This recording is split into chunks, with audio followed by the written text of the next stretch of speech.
Hello, I'm Devotha Wase. I'm together with Joyce and in this we're going to reflect about the novel called No Longer It Is. This novel was written by Chinua Achebe in 1960. The motion of this debate is going to be: should parents be engaged or involved in the love relationships of their children?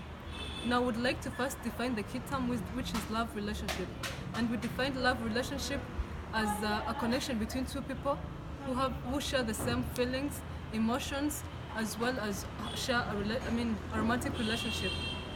Moving on, I'm going to oppose this motion as Wera is going to propose this motion.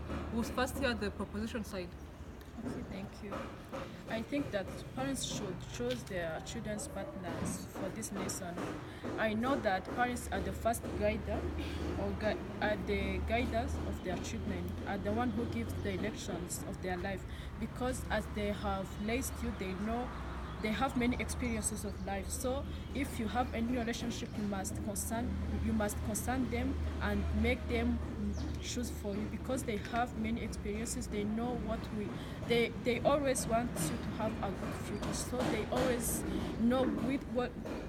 know things that you will do and brings you good results in return. So when you have a boyfriend or when you have a partner, you must concern them and they must choose for you, because they know, like, I think that they have the final say in what you do. Yeah, coming back on what you said our parents raise us, and I believe, yes, our parents raise us and they equip us with the right skills to make a decision. So they should trust in our skills to make the right decision. So they should let us choose the people we're going to live our life with. So they should let us be the ones to make the final decision of who are going to spend our lives with, because they have given us the right skills to make good decisions.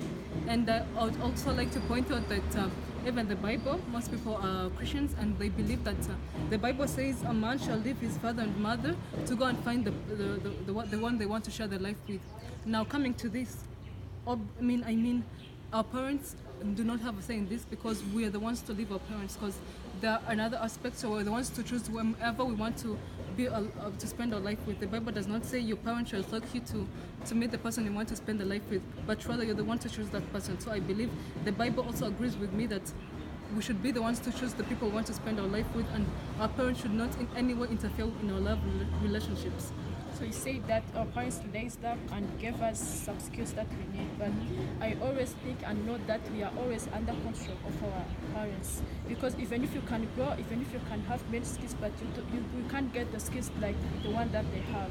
So as long as you have anything, you must concern them and they must make a final decision. So I can give an example. You know that as like you, we like me fall in love because maybe I saw my friend have a boyfriend, or so someone have a boyfriend, and I feel like I want to have a boyfriend. So like I grow up with that spirit of not thinking on what to do, but because someone has did it and I want to do it. So that can even affect me in the time that I want to choose a partner, like the one whom I want to be in, like whom I want to be engaged with. So I may not think on what I want to do, or I may not think on what to do, but I may do it because maybe I have seen my friends have get married and I feel like I want to get married too. And I can choose a partner because maybe I'm pushed by my friends, or I'm pushed by what I see, but I'm not thinking on what to do. So in that case, do you think that parents should not interfere? Yeah, thank you. You just said our parents have the responsibility of teaching us what to differentiate the right and wrong. So as part of the responsibility of our parents is to teach us who we should marry. To teach us what we should look for in a man. If you're a mother, you should raise your daughter or your son to give them the idea of whom they should of idea of the ideal wife or the ideal husband, but you're not the one to make that decision. Equip them with the right skills to do, to know, a woman should be patient, a husband should be caring. Give them that, and then with those skills, they're the ones to choose the person they want to spend their life with. Let's say if my mother has taught me, you should be vigilant in when you're going to pick a husband. Try the husband who's not a drunkard, a what. But if I choose, she's not going to say leave that and choose this one. She's just going to say these characters are best with are the ideal criteria for a man. So I should like as a daughter, I should listen to her advice, but then she's not the one to make the judgment for me. There's this saying that I really love. It says that listen to all advices, but make your own judgment. And this kind of sums up all this debate. Like, we should listen to the advices of our parents, our friends, our teachers, and basically everyone around us, but we're the ones to make the judgment for ourselves, because in the end of the day, we're the ones to spend the rest of our life without someone.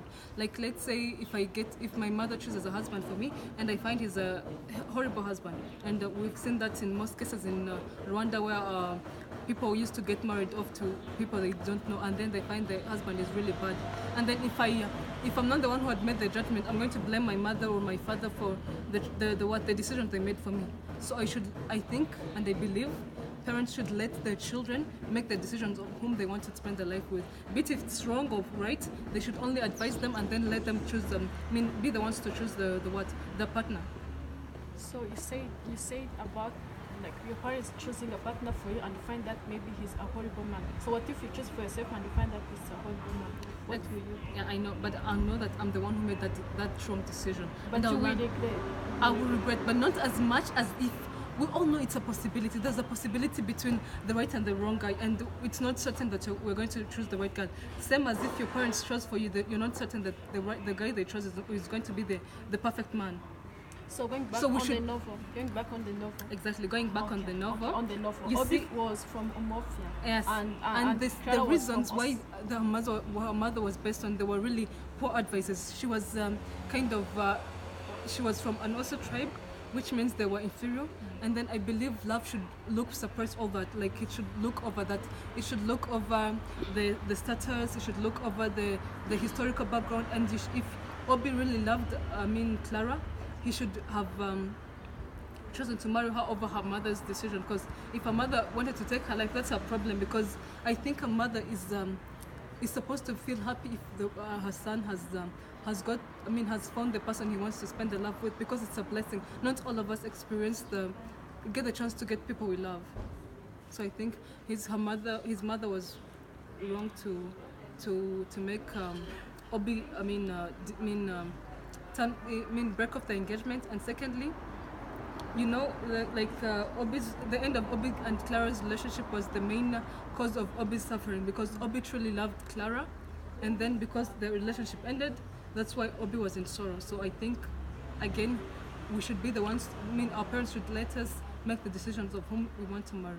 Perhaps if Obi was still engaged with Clara, he would have had the advice not to take the corruption, and maybe he would have had the support, because maybe Clara would have loaned her the money, or maybe given him advice. But because he was under a lot of pressure and he had no one to share his problems with, that's probably one of the reasons why he resorted to taking corruption.